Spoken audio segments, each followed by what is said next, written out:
estou aqui ladeado por mulheres que convivem com que tem essa relação direta com pessoas, né, com autistas, e estamos conversando o assunto de hoje aqui dentro do programa Roda Viva, as vésperas aí do Dia Internacional de Conscientização do Autismo.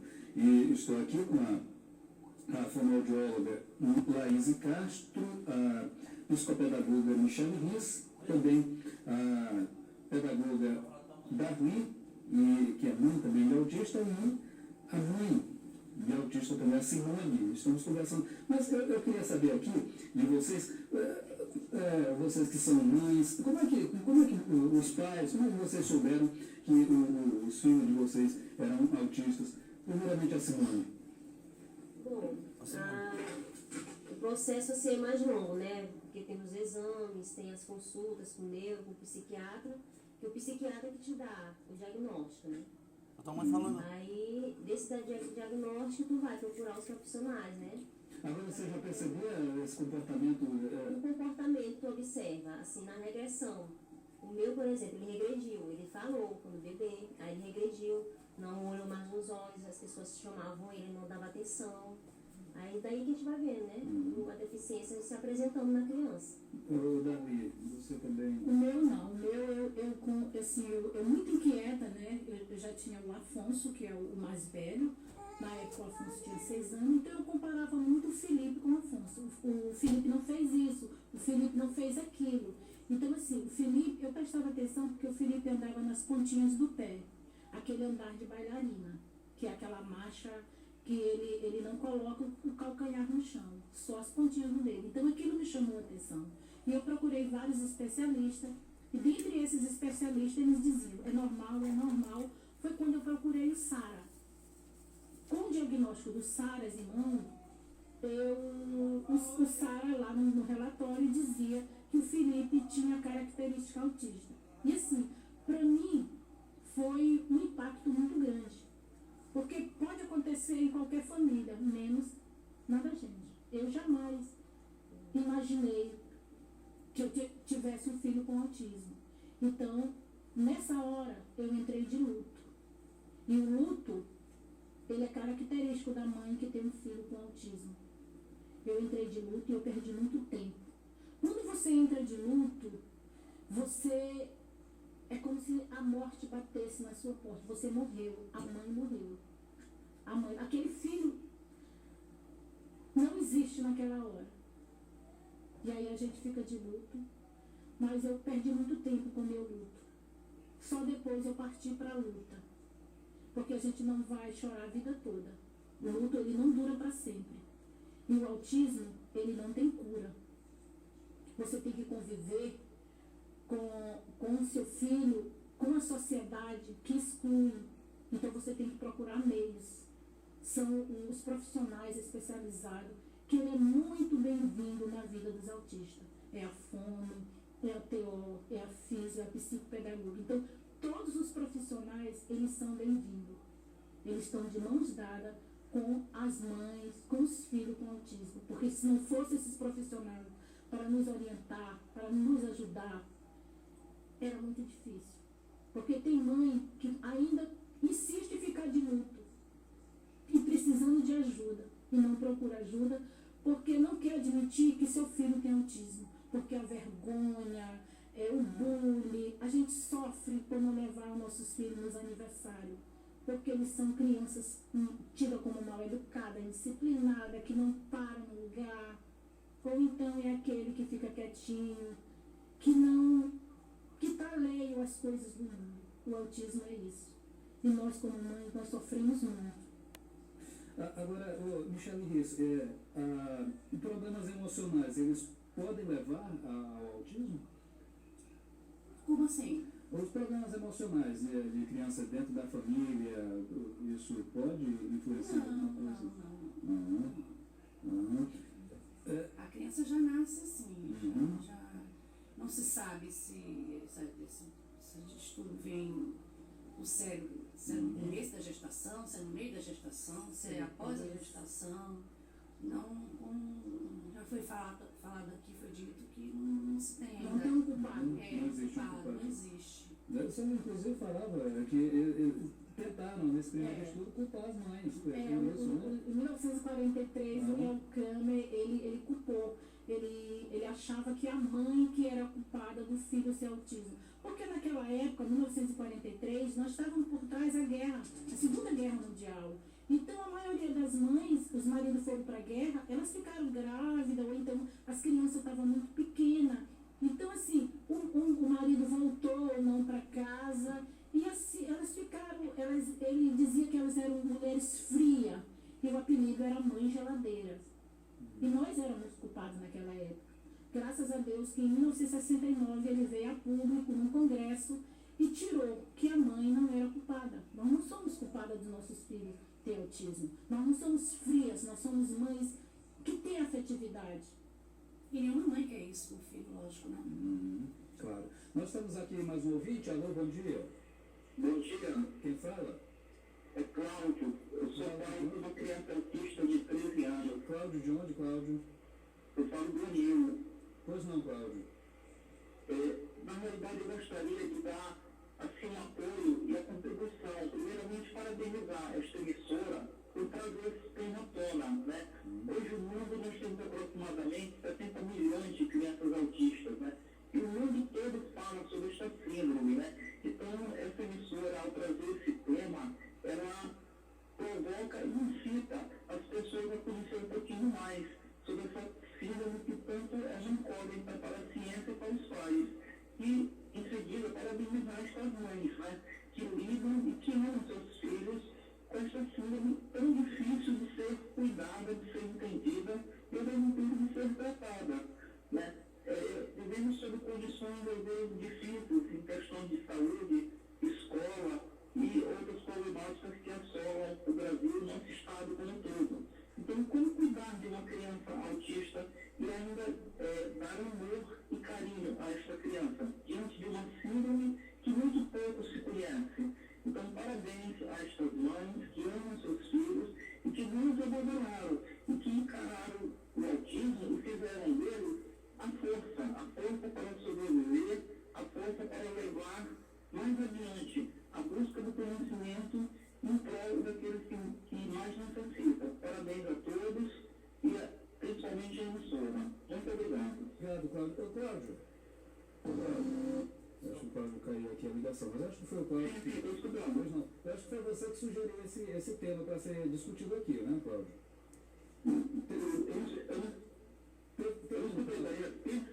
Pois não. Eu acho que foi você que sugeriu esse tema para ser discutido aqui na rádio, né, Cláudio? Eu não sei se foi você. Teve um Cláudio Garcês que sugeriu esse tema aqui para ser discutido. Ele enviou aqui um e-mail para o nosso educadora produção@hotmail.com e foi que nós trouxemos esse tema aqui, muito importante, né? Muitas pessoas vivem essa realidade.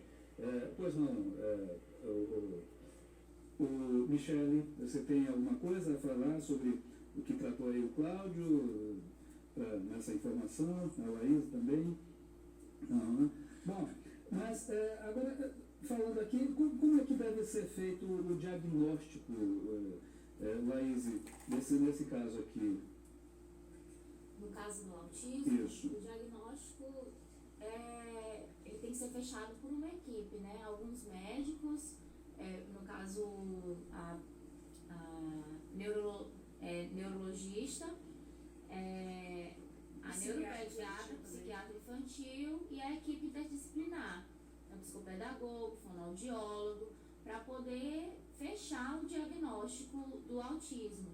Assim, mas muito aqui em São Luís está acontecendo de chegar no consultório crianças com diagnóstico de autismo e não são autistas.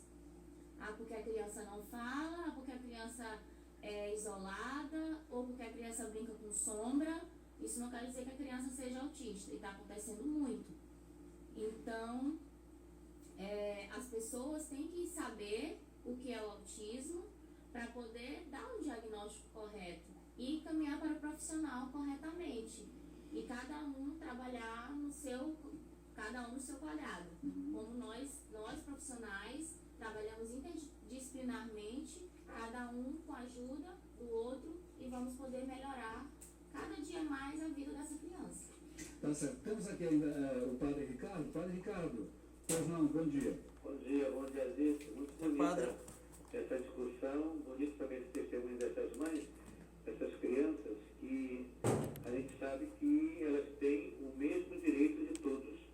Né? Não é porque elas são autistas que elas vão ser de fato diferentes, mas elas devem ter os mesmos direitos de todos, porque é uma graça, é uma bênção de Deus, né?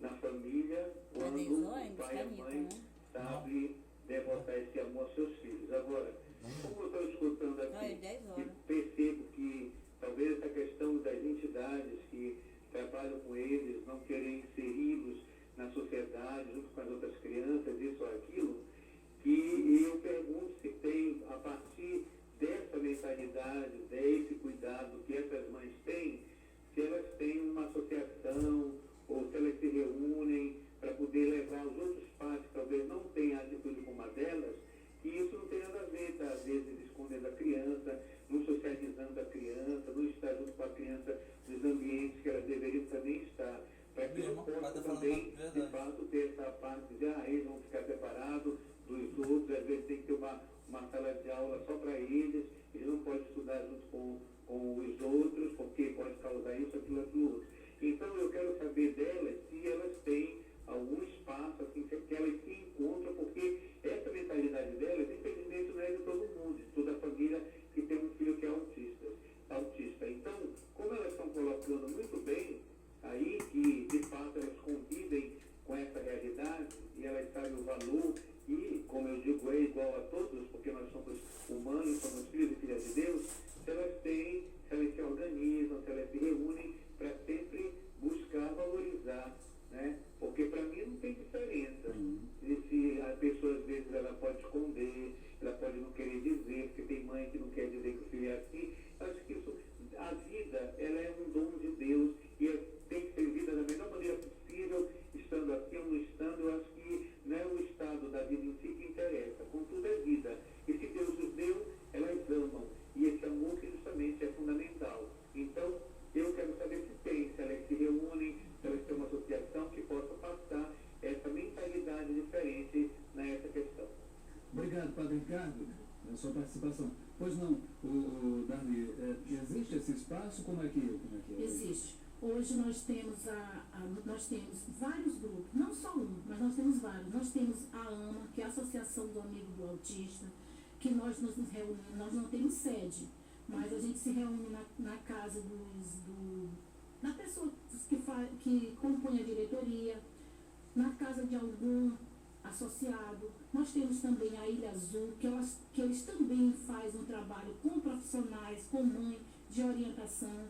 Nós temos também um grupo que é o Família Azul, que uma vez por mês, ou o primeiro ou último sábado de cada mês, nós estamos no Parque do Bom Menino com os nossos filhos. Lá as crianças brincam à vontade e nós, mães, nos reunimos, trocamos conhecimento.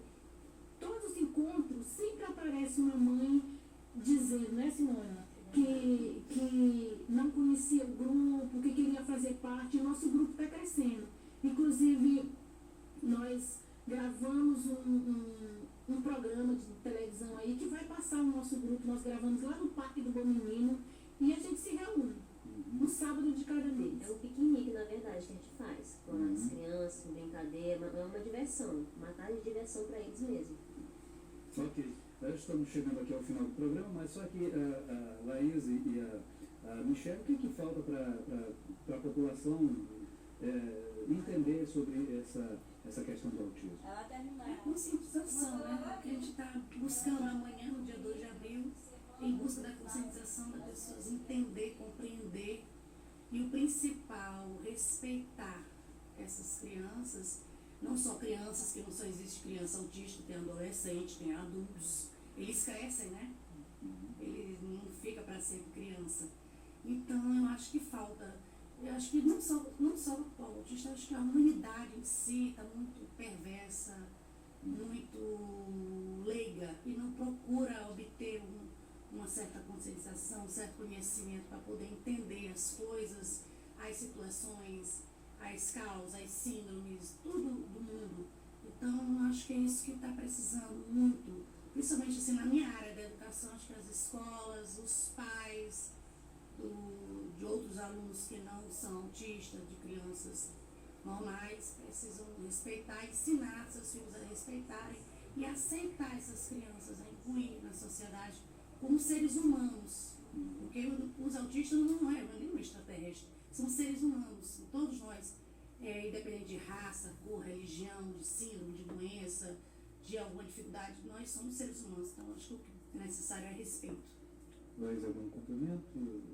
As pessoas hoje em dia precisam se informar mais sobre a questão do autismo, né, para poder incluir as crianças mais na sociedade, dentro das escolas, e principalmente aquelas mães que precisam que os filhos se comuniquem, que procurem pessoas especializadas com crianças, porque existem pessoas que não são especializadas com essas crianças, que procurem os profissionais corretos, que saibam trabalhar com essas crianças, procurem os fonoaudiólogos, psicopedagogos, terapeutas ocupacionais, fisioterapeutas, para fazer um trabalho bem bonito com essas crianças e fazer com que elas tenham uma vida bem melhor e uma comunicação mais ampla. Ok, gente, obrigado pela participação de vocês, pela presença de vocês aqui. Vocês queriam rapidamente, alguma programação? Assim, Pois não. só linha de informação, Ok. porque o autismo hoje, ele é um problema de saúde pública. No mundo, são 70 milhões de autistas. A nível de Brasil, são 2 milhões. Essas informações são da OMS, a Organização Mundial de Saúde, do site do Mundo Azul, que é localizado no Rio de Janeiro. Então, assim, por o autismo ser um problema de saúde pública, é que nós não vamos nos calar. Nós não estamos comemorando o dia 2 de abril como o dia do autista. Não é o dia do autista, é apenas um dia de conscientização. Nós nos vestimos de azul porque o autismo, ele é mais uma característica dos meninos, por ele ser azul. Hoje já tem muitas meninas com autismo, mas o autismo é característica de meninos, por isso é a cor azul. E nós vamos nos vestir de azul para isso. Pois Ok. amanhã a gente tem o dia da conscientização do autismo, né? E vai ter lá na Itoranha uma caminhada, 5 horas da tarde. Então, todo mundo convidado aí para essa caminhada, né? Ok, obrigado, gente. Muito obrigado. Nós estamos em cima da hora. Um grande abraço. Voltamos amanhã com mais um Roda Viva, o Roda Viva especial de amanhã. Um grande abraço e até amanhã. Esta é a Rádio Educadora do Maranhão. ZYH 887, 560 kHz. Transmitindo de São Luís, direto dos estúdios Dom Paulo Ponte, Rua Frei Querubim, número 57, bairro Apicum. Transmissores no bairro Saviana, com 25 mil watts na antena. A maior potência do Maranhão. Rádio Educadora. Experiência de Deus. Oferecimento.